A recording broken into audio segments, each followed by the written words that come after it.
Hikam yang ke-115.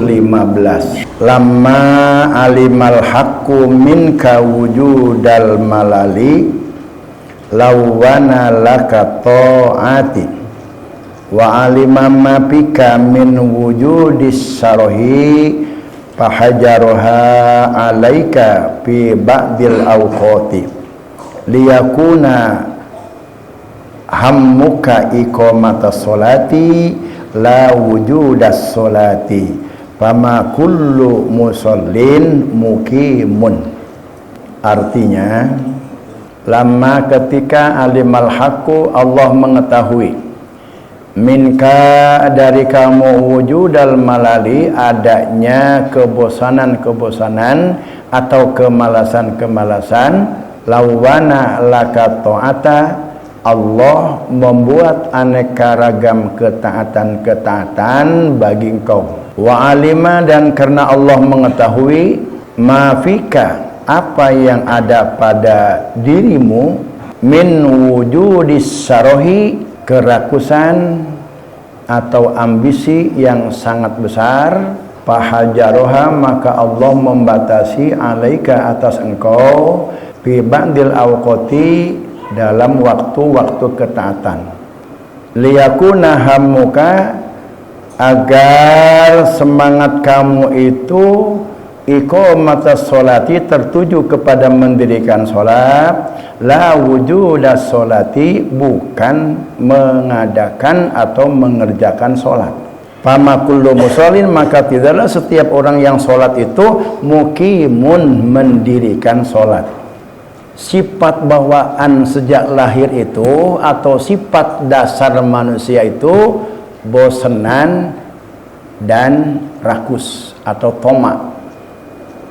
Toma itu artinya nggak cukup dengan yang ada, selalu mencari dan mencari, itu toma, namanya rakus. Kita sekarang ini makan, kalau kita makan senang itu makan apa? Anggap aja sop iga. Begitu kita makan lauknya sop iga, makan nafsu. Terus sampai berbulan-bulan sop iga terus. Pagi sop iga, sore sop iga, pagi sop iga, siang sop iga, malam pun juga sop iga. Kira-kira kita itu masih nikmat nggak makan sop iga yang sudah lama, berhari-hari atau berminggu-minggu? Bosan juga. Karena memang manusia mah bosenan. Satu saat mah kita itu rindu pengen makan ikan asin. Ketika kita itu berbulan-bulan makan sop terus, begitu makan ikan rebon, nikmatnya enak bener. Itu menunjukkan bahwa sifat dasar manusia itu bosan. Kedua, sifat dasar manusia itu rakus. Artinya dia enggak merasa cukup dengan yang ada. Nah, lamma alimal haqqu minka wujudal malal, karena Allah itu tahu bahwa Allah yang menciptakan kamu, tentu Allah maha tahu karena yang menciptakannya bahwa kamu itu bosanan.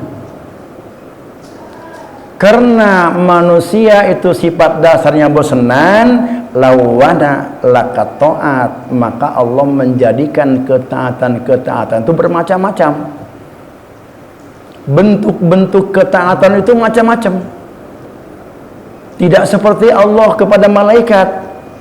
Malaikat itu ada yang dari awal penciptaan sampai mati baca tasbih agak seumur-umur. Setiap saat ada yang baca alhamdulillah, alhamdulillah saja dari awal penciptaan sampai akhir mati. Sedangkan manusia, karena Allah yang menciptakannya, lalu di tubuh manusia itu batinnya diberikan rasa bosan, maka Allah itu menjadikan aneka ragam ketaatan-ketaatan. Tidak hanya sholat saja, tidak hanya puasa aja, tidak hanya haji saja, banyak macam-macam ketaatan. Jadi kalau dibalik bertanya kenapa Allah itu menciptakan banyak macam ketaatan-ketaatan yang diwajibkan kepada manusia, karena Allah mengetahui sifat dasar manusia itu bosanan, maka dibikinlah macam-macam ketaatan itu supaya bosan ini pindah ke sini. Coba lihat dalam hataman yang sering kita baca nih, yang mingguan. Di dalam hataman itu baca salawat Allahumma sholli ala sayyidina Muhammadin nabil ummi wa ala alihi. Pindah lagi kepada Alam Nasrah, pindah lagi kepada Qul huwallahu ahad, pindah lagi kepada Ya Hayyu Ya Qayyum, pindah lagi kepada Ya Hayyu Ya Qayyum la ilaha illa anta, pindah lagi la ilaha illa anta subhanaka inni kuntu minadz zalimin, pindah lagi kepada Allahumma sholli ala nuril anwar. Terus salawat berpindah-pindah-pindah.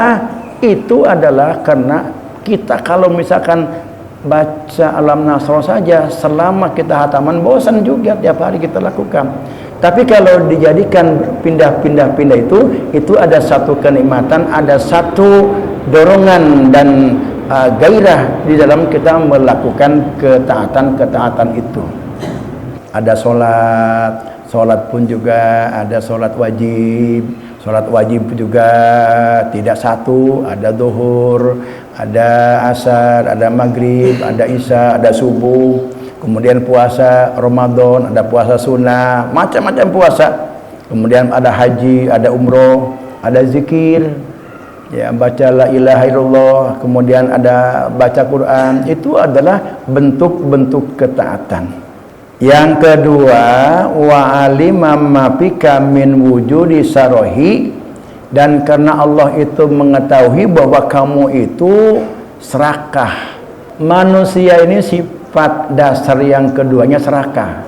Bukan hanya serakah dengan dunia, kadang-kadang manusia itu serakah dengan ibadah. Tapi begitu serakah, timbul sifat bosannya muncul lagi. Akhirnya apa? Iya, manusia itu serakah. Jadi kalau ibadah bukan hanya ke dunia, ibadah pun pengen banyak terus. Begitu dia ibadah banyak, timbul muncul sifat yang kedua, bosanan, renan geus ibadahna. Itu sifat dasar manusia. Karena Allah itu mengetahui sifat dasar manusia itu rakus atau kenapsuan atau kadang-kadang ya berlebihan gitu di dalam beribadah, fahajaroha alaika fi badil awqat, maka Allah menciptakan ketaatan-ketaatan itu dibatasi oleh waktu. Kenapa di waktu-waktu demikian? Karena Allah mengetahui bahwa sifat dasar yang kedua manusia itu serakah dalam beribadah, pengen banyak terus. Kalau udah banyak timbul penyesalan. Itu memang watak daripada sifat nafsu lawamah.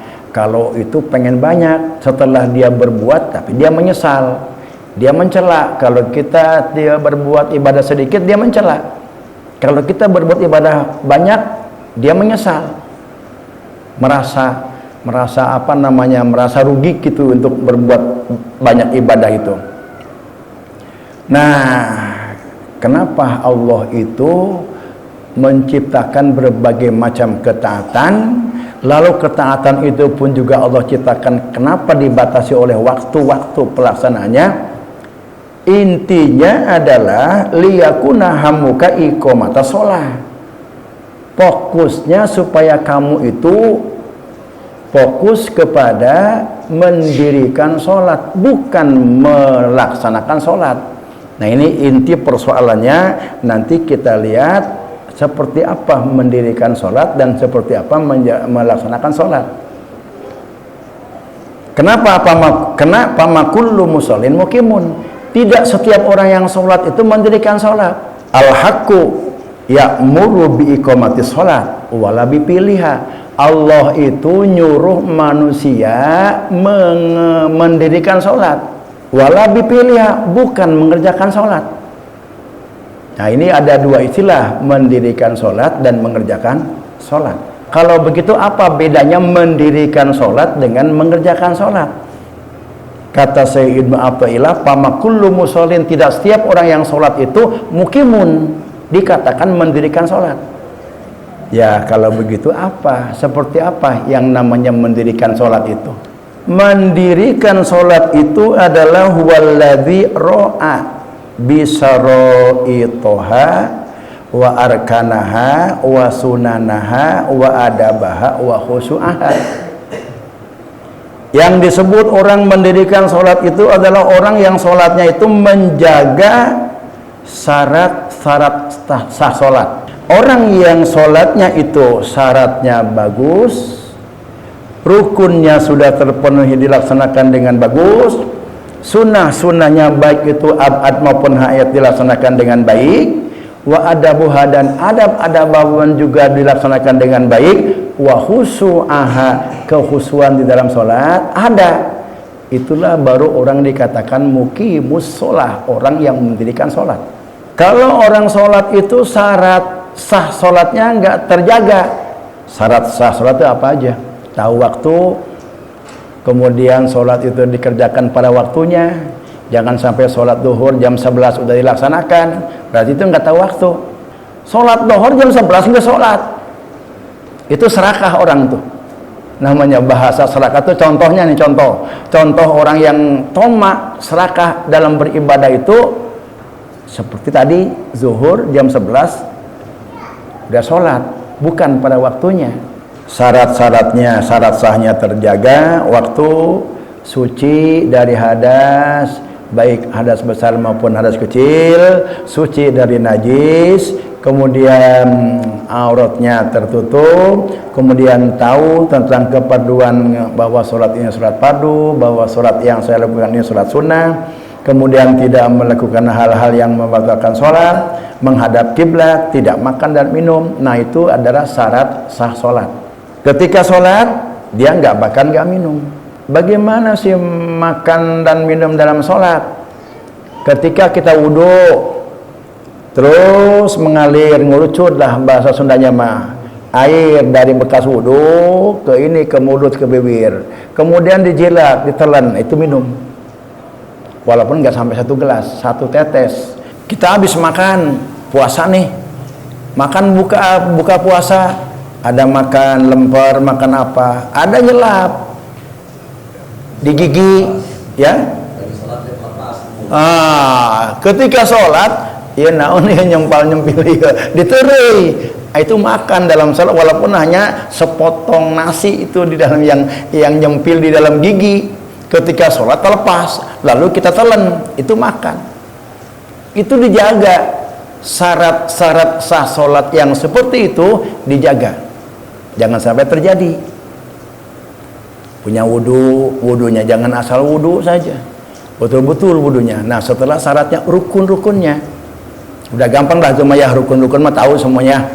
Ada apa namanya, berdiri, kemudian niat. Di dalam niat itu ketika kita Allahu Akbar, syariat ini berbicara ada 4. 1, harus terbayang ketika Allahu Akbar itu nama sholatnya, jumlah rokaatnya, arah kiblatnya, dan sifat sholat. 4 hal itu harus terungkap, terbayang di dalam ketika Allah Zuhur 4 rakaat ngadap kiblat wajib, itu terlintas di dalam niat,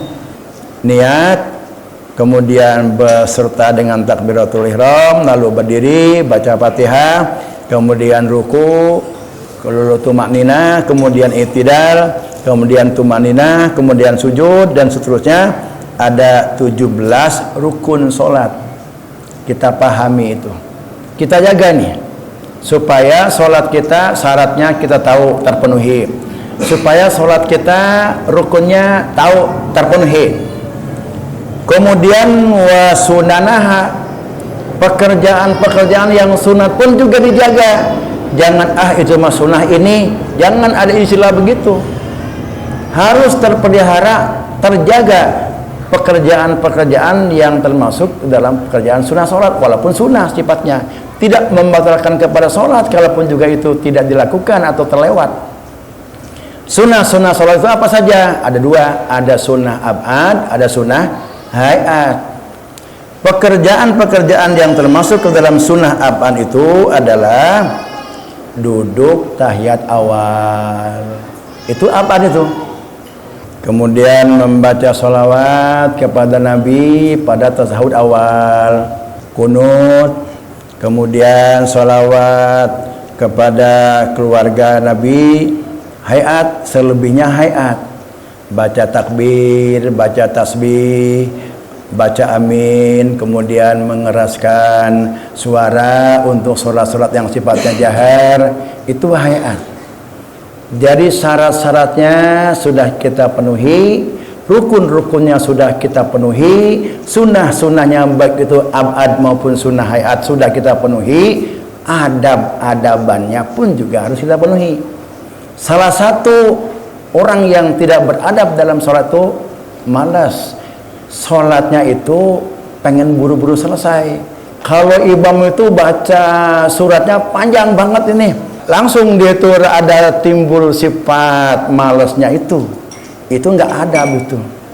Apalagi kalau di Cilongok itu kalau sholat subuhnya itu pada malam Jumat itu, setelah ayat rakaat pertama setelah baca Fatihah baca alif lam mim sajdah itu. Wah, kita begitu ikut sholat ini, waduh ini imam bacaannya suratnya itu panjang sekali, timbul dia malas.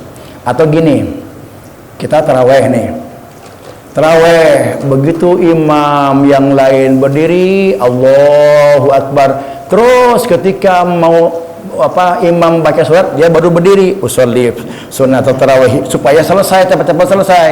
Itu nggak adab, itu nggak menjaga keadaban sholat itu. Orang yang tidak menjaga adab-adaban sholat itu apa?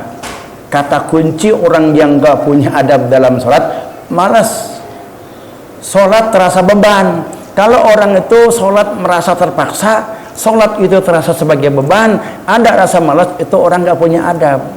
Kalau orang yang sudah nggak terjaga adab di dalam sholat, itu tidak dikatakan mendirikan sholat.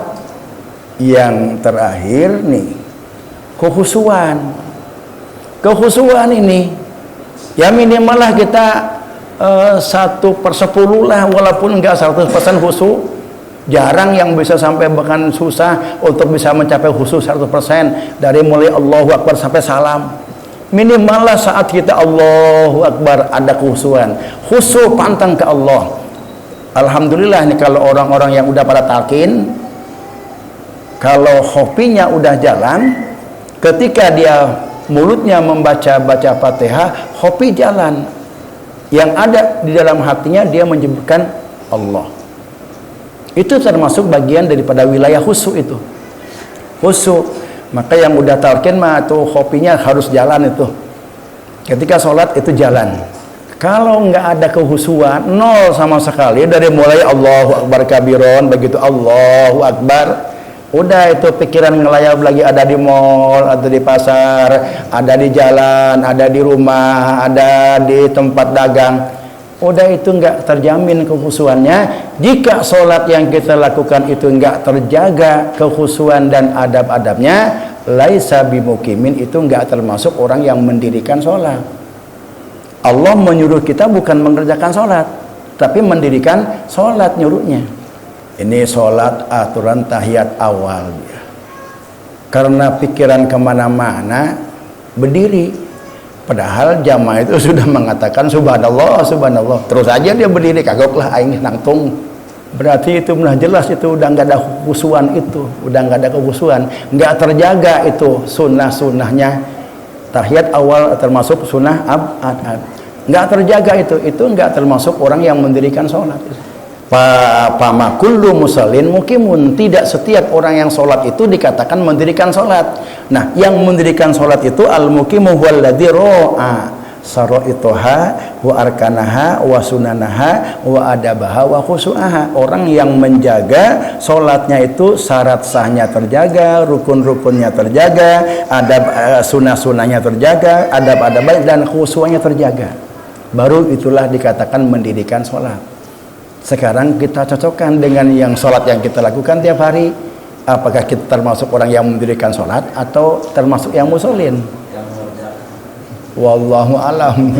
Mudah-mudahan kita semua termasuk orang yang mukim, yang mendirikan sholat ya. Karena kemampuannya kita segitu, ilmunya mangges aya.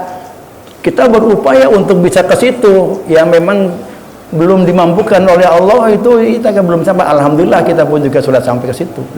Tak minimal tahu lah. Jadi enggak sesolat-solatnya ya. Pama kullu musallin, tidak setiap orang yang sholat itu mukimun, mengerjakan sholat. Maka kita jangan sampai masuk dalam kelompok musholin, tapi masuklah kita ke dalam kelompok muqimus shalah. Kalau kita masuk ke dalam musholin, apa katanya? Fawailun lil musallin alladzina hum an sholatihim sahun. Well, bagi orang yang sholatnya itu sahun. Sahun itu artinya syarat rukunnya itu nggak terjaga, nggak terpelihara. Ya. Nah, inilah yang harus kita perhatikan. Inti dari hikam yang ke-115 ini, maka perbaikilah sholat kita. Jangan sampai kita melakukan sholat itu termasuk orang yang mengerjakan sholat, bukan orang yang mendirikan sholat. Dan kita setelah tahu, berupaya untuk kita bisa mendirikan sholat. Kalau syarat rukunnya mungkin itu barang gampang lah, bisa dilakukan. Ini dalam masalah khusyuan. Khusyuk itu barang mahal, nggak bisa diupayakan, dilatih. Bab khusyuk itu adalah is the given, pemberian dari Allah.